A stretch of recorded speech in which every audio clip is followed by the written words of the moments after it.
Crimson Bride, Chapter 3. Whispers in Dream. When the cops finally finished questioning him, Mick Dalton, P.I., swiftly took his leave and went back to his apartment.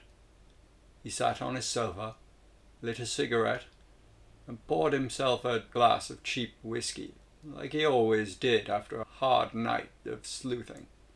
He sat back and relaxed and tried to recollect the day's events, but his mind was so numb with the strain that he couldn't think straight. He was worn out. Another freshly lit cigarette in his mouth while trying to stay awake and think of what to do next. His client was dead. Now he needed a fresh lead that paid well.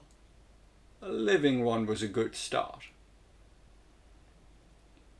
He resisted the need to sleep, spending most of that night scrolling through the internet sites and articles for possible leads to his next payday. He lost against his will to Morpheus, and fell into a deep sleep, his face buried in the mound of cigarette ash on his coffee table.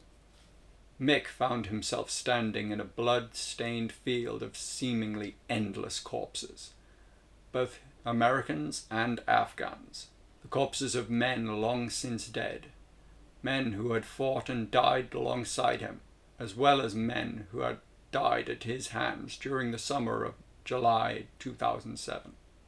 The sky was grey, no sun, just an endless canvas of grey clouds.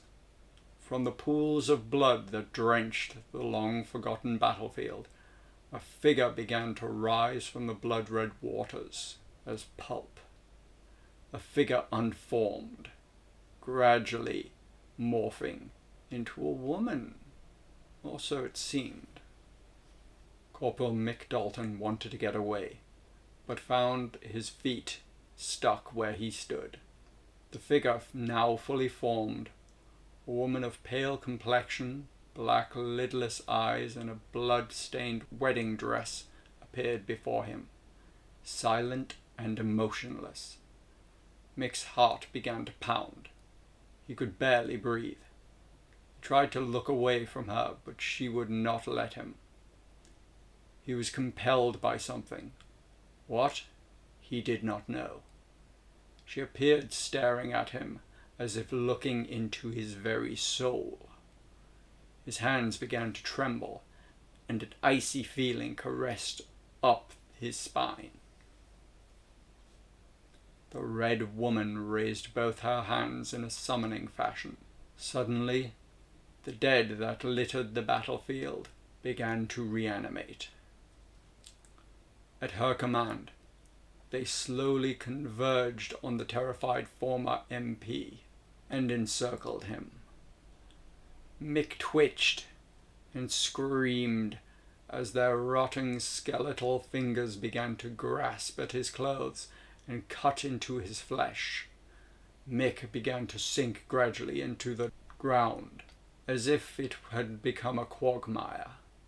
The dead continued to claw at him, tearing at him, biting his now mangled flesh like cannibals frenzied for fresh meat. They swarmed and began to devour him piece by piece. The Crimson Bride laughed maniacally. Then everything went black.